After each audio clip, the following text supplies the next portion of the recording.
Hi friends, ఈ వీడియోలో మనం profit and loss appropriation account related problems చూద్దాం అనమాట. సో ఫస్ట్ క్వశ్చన్ వచ్చేసి it is on the screen. I will read, listen carefully. After that we will be seeing the solution.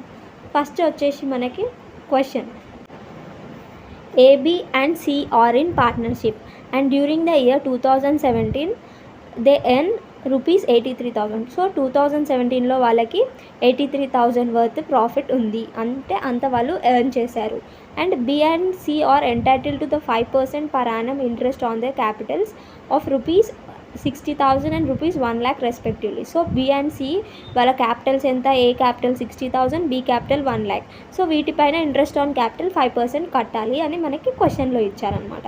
While C who has no capital in the firm is entitle to the salary of 12,000 per Yanam. So ఇయర్కి ఇతనికి 12,000 salary వస్తుందంట.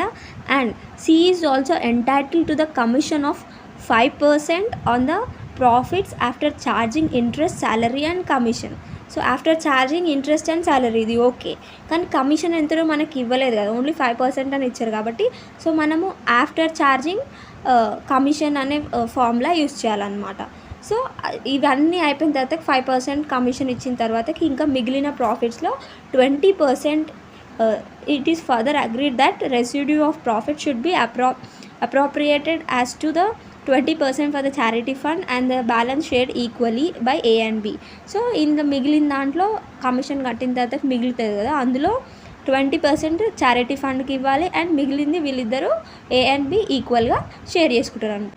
And ఇక్కడ ఏం అడిగారు మనకి, prepare profit and loss appropriation account, partners capital accounts, current accounts for the year 2017 if the drawings of the partners during the year were A 10,000, B 9,000, C 13,000. So ఇక్కడ మనకి ఇప్పుడు సొల్యూషన్లో ఏమేమి చేయాలి అని అంటే profit and loss appropriation account, ఇంకా partners capital account, partners current account. So ఈ క్వశ్చన్ ద్వారా మనకి ఏమర్థమవుతుంది అని అంటే వీళ్ళు ఫిక్స్డ్ క్యాపిటల్స్ మెయింటైన్ చేస్తున్నారు అనమాట. సో ఫ్లక్చుయేటింగ్ క్యాపిటల్ అకౌంట్స్ కాకుండా ఫిక్స్డ్ క్యాపిటల్ అకౌంట్స్ మెయింటైన్ చేస్తున్నారని మనం తెలుసుకోవచ్చు అన్నమాట. సో ఇప్పుడు solution based on fixed capital అకౌంట్స్లో మనం చూసినట్టయితే మనం ఏం చేస్తాం, first profit and loss appropriation account prepare చేయాలి కదా. సో ఈ profit and loss appropriation account proforma ఏంటి, లైక్ లెడ్జర్ లాగానే, కాకపోతే heading profits and loss appropriation account, debit side credit side, particulars amount ఉంది మనకి ఇక్కడ. అండ్ ఫస్ట్ మనం క్రెడిట్ సైడ్ ప్రాఫిట్, నెట్ ప్రాఫిట్స్ని క్రెడిట్ సైడ్ చూపించుకుంటామని మనము ప్రొఫార్మా చూసినప్పుడు చెప్పాం కదా. సో ఇక్కడ ఎంత ఉంది మనకి, 83,000 మనకి నెట్ ప్రాఫిట్ ఉంది అనమాట. సో 83,000 క్రెడిట్ సైడ్ చూపించాలి. అండ్ ఇంట్రెస్ట్ ఆన్ క్యాపిటల్ వచ్చేసరికి మనకి ఏ అంటే డెబిట్ సైడ్ చూపించాలి interest on capital. So interest on capital ఏ వచ్చేసరికి 60,000 పైన 5% వచ్చేసి 3,000 అండ్ బి వచ్చేసరికి 1 lakh పైన 5% 5,000 అనమాట. సో టోటల్ 8,000 అవుటర్ కాలంలో మనము వేయాలి అమౌంట్ కాలంలో. Next C salary. So C salary ఎంత మనకి ఇక్కడ అని అంటే 12,000 అని చెప్పారు పర్ యానం. ఓకే, 12,000 వేసేయాలి డైరెక్ట్గా.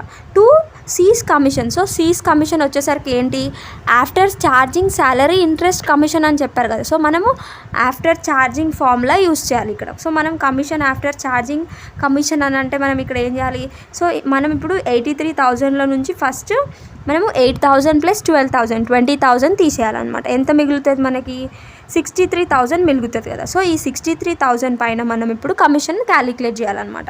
సో కమిషన్ ఎలా క్యాలిక్యులేట్ చేస్తాము, మనము remaining profit after interest salary into rate of commission divided by 100 plus rate of commission.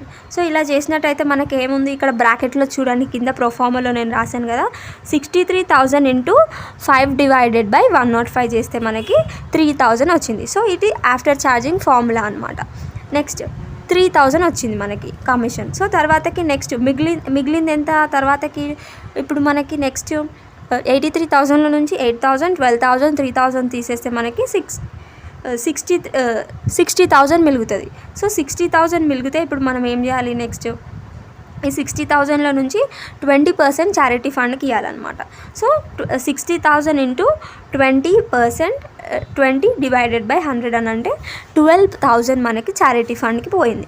Next వచ్చేసి మనకి ఎంత మిగులుతుంది అంత మనము క్యాపిటల్ అకౌంట్స్కి పంపించాలి. To net profit transfer to the capital accounts, current అకౌంట్స్కి పంపించాలి. ఎందుకనంటే ఇది మనము ఫిక్స్డ్ క్యాపిటల్స్ కాబట్టి to current accounts of the partners. A వచ్చేసి మనకి 24,000, బి వచ్చేసి 24,000. సో మనకి ఇక్కడ రిమైనింగ్ ఎంత ఉంది, 48,000 రిమైనింగ్ వస్తుంది కదా. సో దాన్ని మనము ఈక్వల్గా షేర్ చేయమన్నారు కదా. సో 48,000 ఇంటూ 1:1 అని అంటే మనకి ఎంత వచ్చింది అని అంటే 24,000 ఈక్వల్లీ అన్నప్పుడు. So this is all about the profit and loss appropriation account. So total వచ్చేసి 83,000 మనకి వచ్చిందనమాట. నెక్స్ట్ వచ్చేసి మనము పార్ట్నర్స్ క్యాపిటల్ అకౌంట్స్కి పోతే మనము ఫస్ట్ పార్ట్నర్స్ క్యాపిటల్ అకౌంట్లో మనం ఫిక్స్డ్ క్యాపిటల్స్ కాబట్టి ఓన్లీ క్యాపిటల్ చూపిస్తాం. సో మనకి ఎంత ఉందని చదివినాం ఇందాక, క్యాపిటల్ 60,000 1 lakh ఉందని చెప్పినాం కదా. సో క్రెడిట్ సైడ్ వేయాలి అది. So by balance brought down 60,000 A కాలంలో అండ్ 1 lakh బి కాలంలో. సి కాలంలో ఏమీ లేదు కాబట్టి డాష్ పెట్టేసి వదిలేయాలి. Next 2 balance carry down. So 2 balance carry down debit side రాయాలన్నమాట. సో ఏంటి 60,000 ఏ కాలంలో, 1 lakh బి కాలంలో. సో అంతే, డైరెక్ట్గా బ్యాలెన్స్ అయిపోయింది కదా. దీన్ని మనము బ్యాలెన్స్ షీట్ ఒకవేళ చేస్తే బ్యాలెన్స్ షీట్కి ట్రాన్స్ఫర్ చేస్తాం, కానీ బ్యాలెన్స్ షీట్ ఇక్కడ మనల్ని అడగలేదు. Next partners current account. So పైన ఉన్న అడ్జస్ట్మెంట్స్ అన్నీ ఇప్పుడు మనం ఇందులో చూపిస్తాం అనమాట. సో పార్ట్నర్స్ కరెంట్ అకౌంట్లో మనము డెబిట్ సైడ్ ఏం చేస్తాం, క్యాపిటల్ చూపించొద్దు. ఇక్కడ క్యాపిటల్ అకౌంట్లో వేసేసినాం కాబట్టి క్యాపిటల్ చూపించొద్దు. Next by interest on capital ఎంత, 3,000 ఏమో ఏకి, బీకేమో 5,000. సో ఏబీ కాలంలో 3,000 5,000 చూపించాలన్నమాట బై ఇంట్రెస్ట్ ఆన్ క్యాపిటల్ అని చెప్పి. నెక్స్ట్ సీస్ శాలరీ ఎంత, 12,000. Next C's commission, by C's commission, ఇవన్నీ క్రెడిట్ సైడ్ వేసేటివి.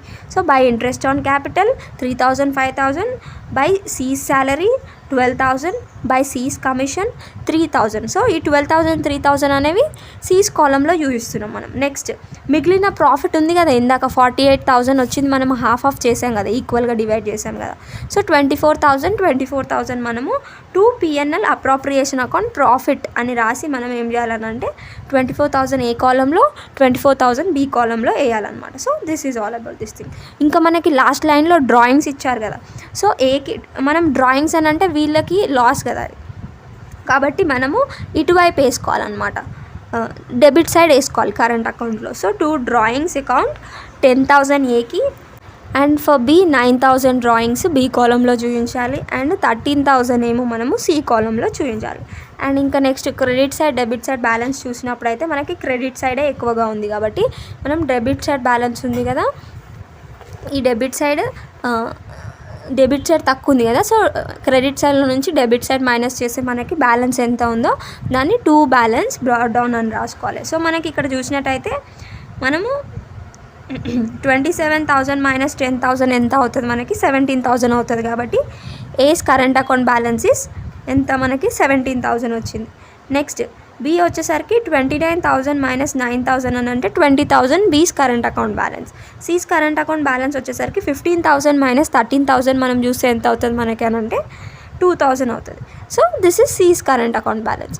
So this is all about the first problem. So this is based on fixed capital అకౌంట్స్లో మనము this is related to profit and loss appropriation account అనమాట. So this is all about the first problem. In the next video we will be seeing the second problem. So ఈ video చూసిన తర్వాత మళ్ళీ మీరు క్వశ్చన్ని copy చేసుకొని answer చూస్తూ ఒకసారి ప్రాక్టీస్ చేస్తే మీకు అర్థమవుతుంది. So I hope you are clear with the problem. If you have like my explanation, please like, share and subscribe. Thanks for watching.